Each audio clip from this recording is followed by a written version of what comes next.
Assalamualaikum warahmatullahi wabarakatuh. Marilah sekarang kita membahas masalah pengantar ilmu ekonomi. Jadi pengantar ilmu ekonomi itu secara umum. Jadi hari ini akan kita bahas secara umum bagaimana pengantar ilmu ekonomi. Yang pertama, mesti kita harus mengetahui istilah ini. Jadi pengantar ilmu dan ekonomi. Nah, yang pertama adalah pengantar. Apakah pengantar itu? Kemudian apakah ilmu itu? Dan yang selanjutnya apakah ekonomi itu? Jadi yang pertama dulu, pengantar. Yang dimaksud dengan pengantar itu adalah perkenalan. Jadi sifatnya itu tidak mendalam, tetapi secara umum, secara garis besar. Jadi hanya kenal saja. Sehingga nanti akan kita memperkenalkan istilah-istilah yang ada. Apakah itu misalnya permintaan itu apa, kemudian penawaran itu apa. Jadi sebatas itu saja lebih dahulu. Nanti kalau ingin mendalam, maka yang harus kita lakukan adalah di lanjutan, yaitu di teori ekonomi mikro maupun teori ekonomi makro. Nah, selanjutnya adalah ilmu. Apakah ilmu itu? Ilmu adalah proses memperoleh pengetahuan atau pengetahuan terorganisasi yang diperoleh lewat proses tersebut. Nah, yang perlu kita pahami adalah bahwa ilmu itu baru ada itu jika ditulis orang. Kalau belum ditulis, itu belum berkata ilmu. Jadi itu masih wacana saja. Sebagai contoh, misalnya ada orang menyebut ilmu santet. Nah, ilmu santet itu kalau belum ditulis oleh orang, berarti belum dikatakan sebagai ilmu. Nah, baru kalau nanti ada orang menulis tentang ilmu santet, misalnya adalah tata cara mencatat, mensantet yang efektif dan efisien, misalnya begitu. Maka kalau itu nanti bisa dipelajari dan bisa dipraktekkan berhasil, maka akan timbul yang namanya ilmu santet. Sedangkan tahun terbitnya itu sebagai awal berdirinya ilmu itu. Sedangkan orang yang menulis itu dikatakan sebagai bapak ilmu tadi, gitu ya. Nah, selanjutnya apa itu ekonomi? Nah, ekonomi adalah kebutuhan manusia akan barang dan jasa. Jadi kalau kita belajar ekonomi, yang kita belajar itu hanya ada dua. Yang pertama adalah barang, dan yang kedua adalah jasa. Tidak lebih dari itu. Jadi hanya itu saja. Jadi kesimpulannya adalah pengantar ilmu ekonomi itu memperkenalkan ilmu ekonomi kepada siapa yang mempelajari. Kalau misalnya kepada mahasiswa adalah yang memperkenalkan ilmu ekonomi kepada mahasiswa. Nah, selanjutnya ilmu ekonomi. Ya, kita sekarang belajar tentang ilmu ekonomi. Apa saja tuh ilmu ekonomi itu? Ilmu ekonomi itu dibagi menjadi 4. Yang pertama adalah ekonomi deskriptif. Yang kedua adalah ekonomi teori. Yang ketiga adalah ekonomi terapan. Dan yang terakhir, keempat, ekonomi penunjang. Apakah ilmu ekonomi deskriptif itu? Ekonomi deskriptif itu merupakan hasil dari penelitian. Tentu saja penelitian di bidang ekonomi. Jadi kesimpulan dari penelitian ekonomi itu termasuk ekonomi deskriptif. Jadi sifatnya itu khusus. Jadi kasus pada daerah tertentu. Jadi kasus khusus pada daerah tertentu. Jadi sifatnya bukan umum.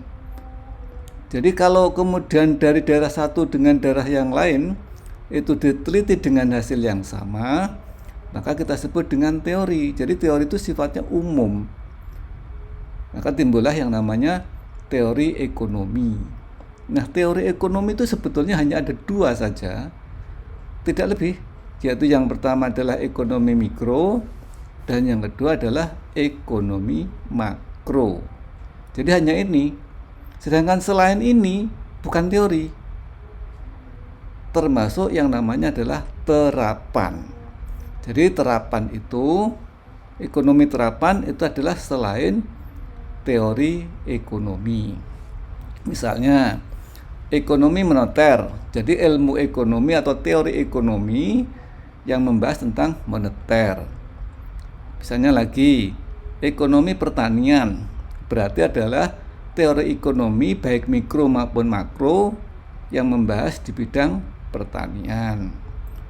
Lah, untuk supaya teori ini bisa dipelajari dengan baik, maka ada alat bantunya yang kita namakan dengan ekonomi penunjang ini. Alat bantunya apa?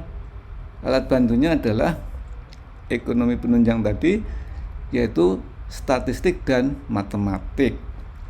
Nah, statistik itu biasanya digunakan terutama untuk ekonomi deskriptif ini, karena digunakan untuk penelitian supaya objektif. Sedangkan matematik, kalau kita berbicara tentang teori ekonomi atau ilmu ekonomi, maka kita mesti menggunakan hitung-hitungan, yaitu matematika. Jadi matematika itu digunakan untuk membuat perhitungan-perhitungan. Nah, selanjutnya, apa tuh sebetulnya ilmu ekonomi itu? Jadi definisi ilmu ekonomi itu banyak sekali. Masing-masing pakar, masing-masing ahli itu bisa berbeda-beda. Yang paling penting di sini adalah kita nanti harus bisa merangkum, membuat dengan kata-kata sendiri. Nah, untuk supaya kita bisa menyampaikan dengan kata-kata sendiri, maka kita harus punya referensi. Nah, referensi itu antara lain dari pakar-pakar itu disampaikan sebagai berikut. Misalnya menurut Melville. Jadi ilmu ekonomi yaitu ilmu pengetahuan tentang kegiatan-kegiatan manusia yang berhubungan dengan proses produksi, distribusi, dan konsumsi. Jadi intinya adalah ada kegiatan-kegiatan tadi yang berhubungan dengan produksi, distribusi, dan konsumsi. Ini menurut pendapat ini. Nah, selanjutnya menurut Oscar Langen ya, ilmu ekonomi yaitu mempelajari tata administrasi dari resource sedemikian rupa sehingga dapat digunakan bagi kehidupan manusia sebaik-baiknya. Nah, selanjutnya masih banyak lagi. Menurut Albert L. Myers, ilmu ekonomi yaitu ilmu pengetahuan yang mempersoalkan kebutuhan dan pemuas kebutuhan manusia. Jadi ada kebutuhan barang dan jasa tentu saja, ya, mempersoalkan kebutuhan, keinginan manusia dan pemuas kebutuhan manusia. Jadi barang dan jasa yang kita sebut tadi. Nah, berikutnya menurut Profesor Dr. J.L. May, ekonomi yaitu ilmu pengetahuan yang mempelajari usaha manusia ke arah kemakmuran. Nah, kalau ini manusia ke arah kemakmuran, ini lebih cenderung kepada ekonomi makro nantinya. Nah, berikutnya menurut Leonel Robbins, ekonomi yaitu ilmu pengetahuan yang mempelajari tingkah laku manusia dalam hubungannya dengan pemenuhan kebutuhan yang langka. Jadi kebutuhan yang langka, jadi hubungan antara kebutuhan dan keinginan manusia tadi. Nah, selanjutnya menurut Frank Kneff, studi mengenai ilmu ekonomi yaitu studi mengenai cara bertindak ekonomis. Nah, tadi beberapa definisi telah kita sebutkan. Ini kita lanjutkan menurut Hennepman ya. Bagian terbesar daripada teori ekonomi, terutama teori nilai, bertugas untuk menganalisa manusia dan reaksinya dalam kehidupan ekonomi. Nah, menurut Dr. Sulistyo, MBA, ilmu ekonomi yaitu ilmu yang mempelajari bagaimana orang dan masyarakat menentukan pilihan mengenai penggunaan sumber daya yang langka dan mempunyai kemungkinan penggunaan alternatif untuk menghasilkan berbagai barang dan jasa serta mendistribusikannya untuk konsumsi berbagai orang dan kelompok orang yang terdapat dalam masyarakat, baik kini maupun masa yang akan datang, dan dengan menggunakan uang ataupun tidak. Jadi tadi sudah kita bahas tentang definisi-definisi. Nah, yang penting nanti adalah bagaimana kita merangkum sendiri dengan kalimat sendiri. Jadi ekonomi itu apa? Jadi tidak harus salah satu mana yang benar, mana yang tidak. Nah, itu tergantung bagaimana kita merangkum itu tadi. Nah, selanjutnya adalah sejarah. Sejarah kegiatan ekonomi itu dimulai dari masa yang masih primitif. Jadi masa primitif itu artinya masa pada waktu zaman dahulu kala. Nah, kemudian pada zaman yang maju dan kemudian pada zaman yang modern. Nah, kegiatan ekonomi apa yang dilakukan pada zaman primitif? Pada zaman itu kegiatannya itu hanya mengkonsumsi. Jadi manusia tentu saja masih sedikit. Nah, ketika masih sedikit, dia masih belum mengadakan kegiatan menanam dan sebagainya. Konsumsi ini diperoleh dari dia mencari. Jadi nomaden. Jadi mencari di alam. Nah, kemudian manusia semakin banyak dan kemudian juga dari alam tadi, kalau manusia semakin banyak kemudian beranak pianak, maka pasti ada yang di rumah. Biasanya ini adalah ibu-ibu rumah tangga berada di rumah, dan yang laki-laki itu pergi mencari makanan, baik itu buah-buahan atau yang berasal dari biji-bijian, kemudian dibawa pulang. Nah, tentu saja ketika dibawa pulang itu ada biji-biji juga yang terbawa, yang tidak dimakan kemudian dibuang. Nah, ketika dibuang itulah bisa jadi biji itu tumbuh. Nah, kemudian bisa dijadikan ide baru. Nah, ide barunya kalau begitu tidak usah nyari jauh-jauh. Ternyata biji-biji itu bisa ditanam. Nah, berarti ada kegiatan baru, yaitu kegiatan produksi. Jadi dalam kegiatan produksi tadi berarti sudah mulai maju. Jadi ada kegiatan produksi, membudidayakan barang-barang yang akan digunakan sebagai pemenuhan kebutuhan manusia tadi. Nah, tetapi kegiatan konsumsi dan produksi ini masih belum dikatakan sebagai kegiatan ekonomi, karena semuanya itu diperoleh dengan cara yang bebas. Baru dikatakan kegiatan ekonomi itu nanti jika memperolehnya memerlukan pengorbanan. Jadi maka timbullah kemudian kegiatan yang modern itu ada konsumsi, produksi, dan distribusi. Jadi ada pihak-pihak yang menggunakan sebagai konsumsi, ada pihak-pihak yang membuat sebagai produksi, dan kemudian ada pihak yang menghubungkan antara konsumsi dan produksi tadi. Nah, tentu saja kegiatan tiga inilah yang kemudian sudah bisa dikatakan sebagai kegiatan ekonomi secara lengkap. Kegiatan konsumsi dan produksi ini kalau dihubungkan tentu saja ada alat tukarnya. Jadi alat tukar yang pertama itu bisa berupa barang ditukar dengan barang. Kemudian selanjutnya bisa berupa alat tukar. Alat tukar itu bisa logam, bisa perak, bisa perunggu, bisa emas. Nah, sekarang sudah mulai berkembang. Dan alat tukar itulah yang kemudian sekarang dinamakan dengan uang. Nah, selanjutnya Kenapa kegiatan ekonomi tadi timbul? Ada beberapa sebab. Yang pertama adalah adanya faktor penggerak, dan yang kedua ada faktor penunjang, dan yang ketiga adanya teknologi. Nah, faktor penggeraknya apa? Faktor penggeraknya adalah kebutuhan manusia itu sendiri. Jadi karena ada manusia yang butuh sesuatu dan dia tidak bisa memenuhi sendiri, maka tentu saja perlu bantuan orang lain yang memproduksinya. Nah, kemudian yang berikutnya adalah faktor penunjang. Faktor penunjangnya apa? Faktor penunjang adalah sumber ekonomi.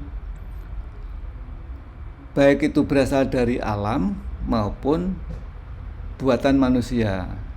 Jadi ada yang diperlukan itu ada. Kalau yang diperlukan itu tidak ada, yang dibutuhkan tidak ada, berarti tidak ada penunjangnya. Nah, karena ada, berarti itulah sebagai penunjangnya. Jadi sumber-sumber ekonomi, baik alam, manusia maupun buatan. Dan tentu saja sumber-sumber ini tadi bisa diperoleh dengan apa adanya atau perlu proses. Jadi harus ada nilai tambahnya. Jadi seperti misalnya contohnya kalau buah bisa diambil tanpa diproses, dipetik, kemudian dimakan bisa. Nah, karena kebutuhan manusia itu beragam, maka harus ada proses. Nah, proses itulah yang kemudian perlu adanya teknologi. Jadi teknologi itu meliputi secara teknis, organisasi maupun manajemen. Nah, teknologi inilah yang kemudian mampu membuat beragamnya kebutuhan manusia tadi. Jadi justru teknologilah yang kemudian mampu mengembangkan ekonomi, menggerakkan ekonomi secara lebih cepat. Jadi seperti contohnya adalah menurut teori Thomas Malthus bahwa pertumbuhan penduduk itu berdasarkan deret ukur, pertumbuhan pangan berdasarkan deret hitung. Nah, ternyata teori ini tidak terlaksana sampai hari ini karena adanya ini teknologi. Jadi teknologi ternyata mampu mempercepat proses. Jadi mempercepat proses pertumbuhan pangan. Sehingga akhirnya kebutuhan pangan manusia itu walaupun jumlah penduduknya meningkat, tetapi juga bisa terpenuhi. Jadi itu sebab timbulnya kegiatan ekonomi ada 3 hal. Nah, kemudian selanjutnya sejarah ilmu ekonomi. Tadi sudah saya katakan ilmu itu baru ada itu jika sudah ditulis. Makanya kalau kita berbicara sejarah ilmu ekonomi berarti sejarah tentang kapan buku itu ditulis yang membahas tentang ekonomi. Nah, yang pertama-tama zaman Fisokrat, kemudian zaman klasik, mazhab Austria, kemudian perkembangan lain dari Adam Smith, dan zaman depresi ekonomi tahun 1930-an. Nah, yang pertama Fisokrat. Fisokrat itu belum ada ilmu yang ekonomi yang khusus. Jadi sifatnya itu masih umum. Jadi ini zaman filosof, misalnya zaman Aristoteles, Thomas Aquinas, kemudian François. Nah, ini semuanya adalah sudah ada ilmu ekonomi itu sudah ada, tetapi tidak berdiri sendiri. Jadi masih campur dengan ilmu-ilmu yang lain, termasuk misalnya kitab suci Al-Quran itu juga ada, ilmu ekonominya juga ada. Tetapi Al-Quran, Injil itu tidak dikatakan sebagai buku tentang ilmu ekonomi karena tidak membahas khusus tentang ekonomi. Nah, selanjutnya zaman klasik ini sudah mulai ditulis. Jadi yang menulis adalah Adam Smith. Jadi sudah ada bukunya dan diterbitkan pada tahun 1776. Jadi ini membahas khusus, jadi satu buku itu membahas khusus tentang ekonomi, sehingga kemudian karena sudah ditulis oleh orang, maka bisa dikatakan sebagai ilmu. Nah, yang menulis buku tadi, Adam Smith ini dikatakan sebagai bapak ilmu ekonomi. Sedangkan tahun 1776 ini dikatakan sebagai tahun mulai adanya ilmu ekonomi, ya gitu. Jadi makanya bagi siapa yang menulis pertama kali, dialah yang dikatakan sebagai bapak ilmu itu. Nah, dalam hal ini Adam Smith dan bapak ilmu ekonomi, dan ilmu ekonomi mulai ada tahun 1776. Nah, tentu saja pada zaman itu sifatnya masih bersifat umum. Jadi artinya ekonomi itu akan berkembang dengan sendirinya. Jadi fleksibel. Ketika ekonomi itu meningkat, kemudian nanti turun lagi, dan kemudian bisa lagi meningkat. Jadi seimbang dengan sendirinya. Nah, itu liberalisme. Jadi kemudian mazhab Austria tahun 1890-an, tokohnya adalah Leon Wallace, Alfred Marshall, dan lain-lain. Nah, pada saat ini kemudian muncullah ekonomi mikro. Dan kemudian perkembangan yang lain dari Adam Smith tadi, itu misalnya adalah Karl Marx. Karl Marx itu mengarang buku tentang sosialisme, dan kemudian dilaksanakan oleh komunis. Kemudian ada ekonomi liberal dianut golongan radikal atau New Left. Dan kemudian semua negara pada dasarnya pada waktu itu hampir sama, dan kemudian ada depresi ekonomi. 1930-an ada depresi ekonomi. Nah, kemudian barulah ditulis lagi bagaimana mengatasi ilmu ekonomi, mengatasi kondisi ekonomi tadi. Nah, ditulislah, dan kemudian yang paling terkenal adalah John Maynard Keynes menulis buku tentang bagaimana cara mengatasi depresi ekonomi pada tahun 1930-an tadi. Nah, kemudian akhirnya timbullah ilmu yang baru yang kita namakan dengan ekonomi makro. Sehingga kalau ini merupakan hal yang baru, berarti John Maynard Keynes ini adalah sebagai bapaknya ilmu ekonomi makro. Jadi kalau kita membahas tentang ilmu ekonomi makro, maka pendapat-pendapat John Maynard Keynes ini banyak dipakai. Nah, kemudian sekarang sudah mulai berkembang ilmu-ilmu, masing-masing negara itu sudah berbeda-beda sistemnya, tergantung pemerintahnya menggunakan sistem apa untuk supaya rakyatnya sejahtera berdasarkan ekonomi. Nah, kemudian yang dipelajari dalam ilmu ekonomi itu apa? Jadi yang dipelajari dalam ilmu ekonomi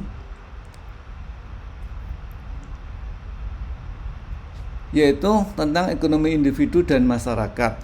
Nah, ekonomi individu itu lebih cenderung kepada ekonomi mikro, sedangkan yang masyarakat itu ekonomi makro. Kemudian hubungan antara kebutuhan manusia dan alat pemuasnya. Jadi kebutuhan manusia itu ya apa yang dia inginkan, apa yang diinginkan oleh manusia. Jadi manusia itu perlu apa, sedangkan alat pemuasnya ini adalah terdiri dari barang dan jasa. Nah, kebutuhan manusia itu bisa berupa kebutuhan pokok, kebutuhan bukan pokok, dan jasa yang diinginkan. Kemudian alat pemuas itu uang yang dimiliki. Jadi itu tadi yang dipelajari dalam ilmu ekonomi pada dasarnya adalah hubungan antara kebutuhan dan alat pemuasnya.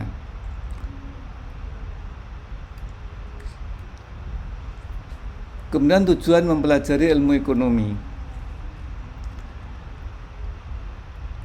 yaitu untuk memperoleh pengetahuan guna mengerti dunia ekonomi di mana kita sedang hidup.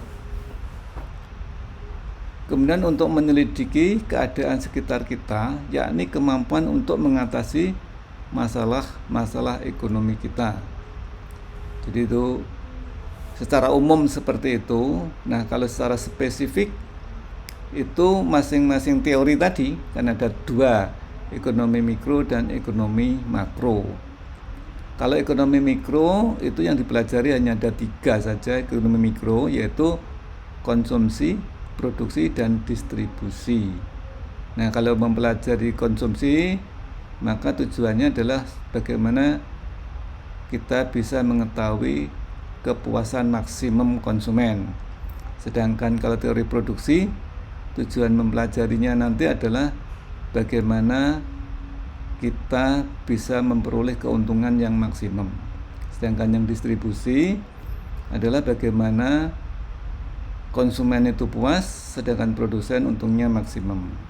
Nah, kalau ekonomi makro, nanti kita bisa hanya satu saja tujuannya, bagaimana secara ekonomi rakyat itu sejahtera.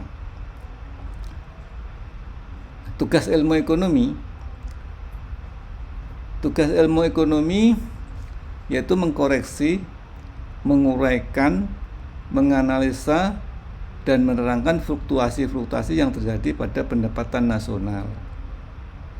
Itu yang makro. Kemudian kita harus mempelajari prinsip-prinsip ekonomi yang dapat menerangkan kepada kita bagaimana produktivitas dapat dipertahankan pada tingkat tinggi dan bagaimana cara standar kehidupan manusia dapat dipertinggi. Jadi itu tugasnya itu, produktivitasnya itu dipertahankan pada tingkat yang tinggi, jadi memaksimumkan produktivitas. Sedangkan untuk kehidupan manusia, kalau bisa pendapatannya selalu menjadi semakin tinggi. Kemudian mengikis pandangan-pandangan kuno dalam ilmu ekonomi. Jadi itu tugas ilmu ekonomi. Jadi artinya kita selalu mengadakan inovasi-inovasi baru tentang ilmu ekonomi tadi. Jadi bagaimana semakin lama itu semakin efektif, efisien. Persoalan dasar setiap perekonomian. Persoalan dasarnya adalah barang apa, what, yang akan dihasilkan dan berapa banyaknya. Jadi itu yang dipikirkan tentang perekonomian. Karena untuk mengetahui barang apa yang akan dihasilkan, tentu saja kita mesti berpikir panjang. Apakah masyarakat itu membutuhkan barang yang kita produk? Jadi kalau misalnya nanti kita menghasilkan sesuatu tapi tidak dibutuhkan oleh masyarakat, maka kita akan mengalami kerugian.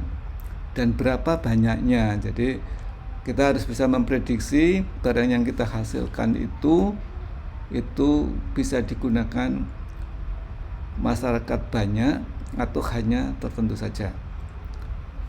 Kemudian bagaimana barang-barang itu dihasilkan? Jadi kita harus berpikir bagaimana menghasilkan produk tadi. Tentu saja ini adalah harus ada inovasi-inovasi. Kalau tidak ada inovasi, kadang-kadang kita itu tidak mengetahui kira-kira kebutuhan masyarakat itu seperti apa. Jadi kebutuhan masyarakat itu tentu saja selalu butuh yang lebih mudah, lebih murah, lebih bagus, dan sebagainya. Nah, itu mesti harus kita mampu untuk menghasilkan itu. Jadi tentu saja utamanya ini adalah dengan teknologi. Jadi barang apa yang akan kita hasilkan, bagaimana caranya, itu semakin canggih teknologi, maka semakin banyak jenis barang yang bisa kita sajikan. Kemudian untuk siapa barang-barang itu dihasilkan? Jadi kalau kita membuat sesuatu barang, tentu saja kita harus tahu pasarnya, istilahnya begitu. Kalau barang kita buat kita tidak tahu pasarnya, maka kita nanti akan kebingungan mau kita jual kemana itu. Jadi antara daerah satu dengan daerah lain, antara budaya satu dengan budaya yang lain, itu bisa jadi kebutuhan akan barang itu berbeda-beda. Jadi tidak mesti sama kebutuhannya. Termasuk juga kebutuhan masyarakat yang ekonominya rendah dengan masyarakat yang ekonominya tinggi itu juga berbeda-beda. Jadi tentu saja kita harus menyiapkan barang yang dibutuhkan sesuai dengan siapa pasarnya. Nah, kemudian ini yang terakhir adalah bagaimana cara mengatasi masalah ekonomi. Nah, cara mengatasi masalah ekonomi ini secara makro itu antara negara satu dengan negara yang lain itu bisa berbeda-beda. Jadi kalau tadi sejarah ekonomi itu berkembang, jadi antara waktu satu dengan waktu yang lain, maka cara mengatasi masalah ekonomi itu juga berbeda-beda. Ini kalau ditinjau dari sudut ekonomi makro, maka sebetulnya sama antara satu pihak dengan pihak yang lain itu sama.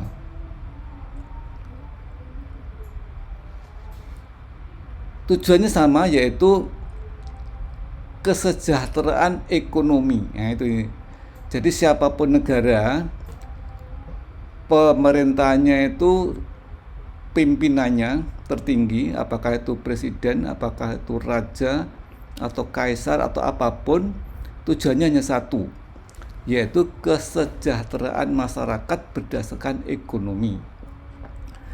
Nah, persoalannya adalah untuk mendefinisikan kesejahteraan itu antara negara satu dengan negara yang lain berbeda-beda.